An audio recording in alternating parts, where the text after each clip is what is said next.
నిర్మల్ జిల్లా కేంద్రంలో నిర్వహించనున్న గ్రూప్ 1 ప్రిలిమినరీ పరీక్ష నిర్వహణకు అధికార యంత్రాంగం అన్ని ఏర్పాట్లు చేసింది. నిర్మల్ జిల్లాలో 13 కేంద్రాల్లో చేపట్టనున్న ఈ పరీక్షకు 4608 అభ్యర్థులు హాజరు కానున్నారు. పరీక్ష కేంద్రానికి చేరుకున్న అభ్యర్థులను క్షుణ్ణంగా తనిఖీ చేసిన అనంతరం పరీక్ష కేంద్రంలోకి అనుమతించారు. నిమిషం నిబంధన అమల్లో ఉండడంతో ఉదయం 9 గంటల నుండి పరీక్ష రాసే అభ్యర్థులు తమ పరీక్ష కేంద్రాలకు చేరుకున్నారు. పరీక్ష నిర్వహణకు 13 మంది చీఫ్ సూపరింటెండెంట్లు, 13 మంది డిపార్ట్మెంట్ అధికారులు, 14 మంది పరిశీలకులు, 3-4 కేంద్రాలకు ఒక ఫ్లయింగ్ స్క్వాడ్ బృందాన్ని నియమించారు. పరీక్ష కేంద్రాల వద్ద ఎలాంటి అవాంఛనీయ సంఘటనలు చోటు చేసుకోకుండా గట్టి పోలీస్ బందోబస్తు ఏర్పాటు చేశారు. పరీక్ష కేంద్రాలు పరిసర ప్రాంతాల 144 సెక్షన్ అమలు చేస్తున్నట్లు పోలీసు అధికారులు పేర్కొన్నారు. ఇక్కడ 10 గంటల వరకు మమ్మల్ని ఎగ్జామ్లో అలౌడ్ చేస్తున్నారు.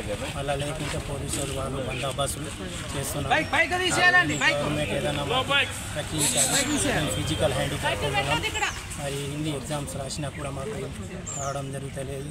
మరి ఉన్న ఎగ్జామ్ రాసి మళ్ళా వాయిదాలు పెట్టడం జరుగుతుంది.